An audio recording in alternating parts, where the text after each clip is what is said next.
my name is Mallory Womble, and I'm a first-year ally serving at the YWCA Greater Pittsburgh.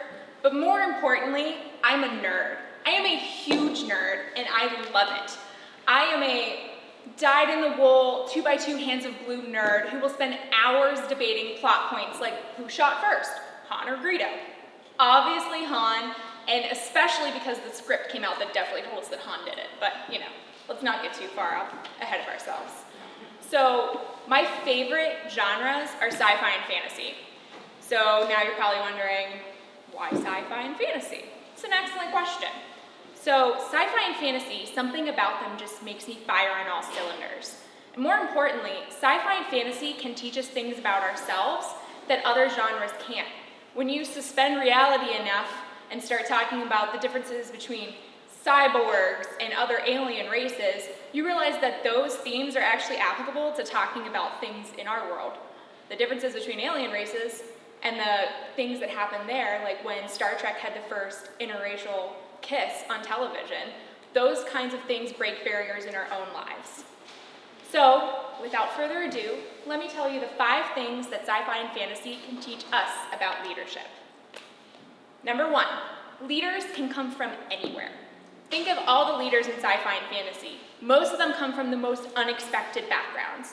One of my favorite examples of this is from Isaac Asimov's seminal series, the Foundation series. If you haven't read it, you should. It's amazing. It was written in the 60s, and it still shapes how we look at sci-fi today.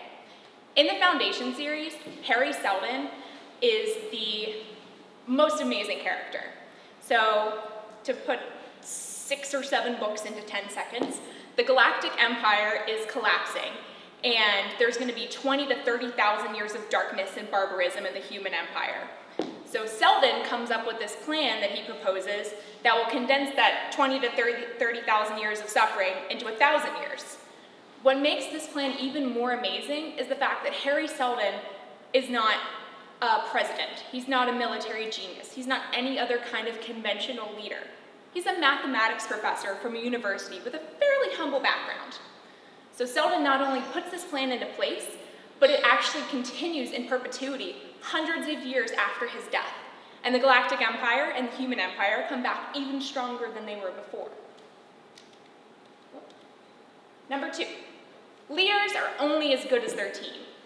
Think of every team in every sci-fi and fantasy genre.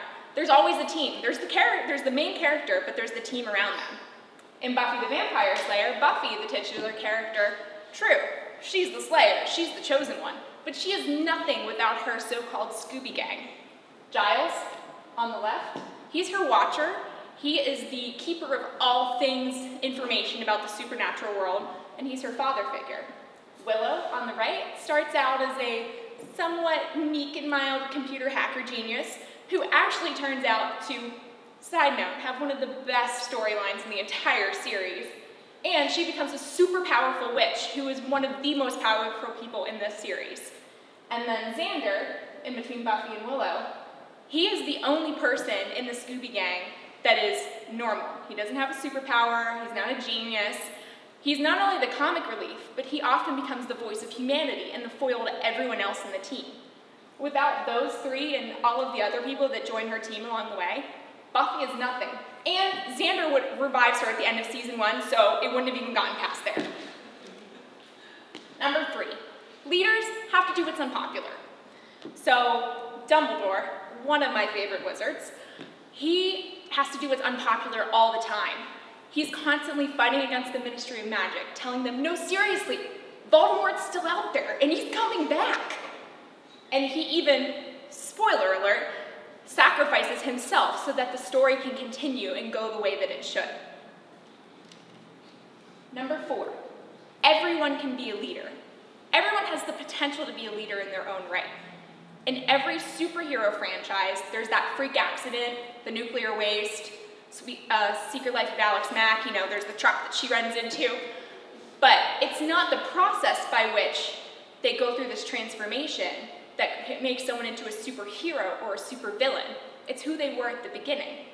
In the Star Wars franchise, there's the Force. The Force is this natural sort of energy that's in the universe.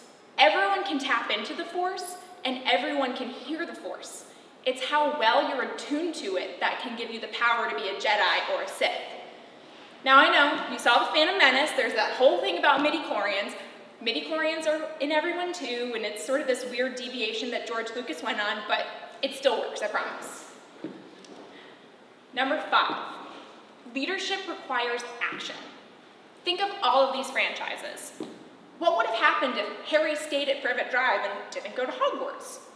What if Luke didn't leave Tatooine with Ben Kenobi? What if Wesley didn't come back for Buttercup? What if Indiana Jones let the Holy Grail fall into the hands of the Nazis?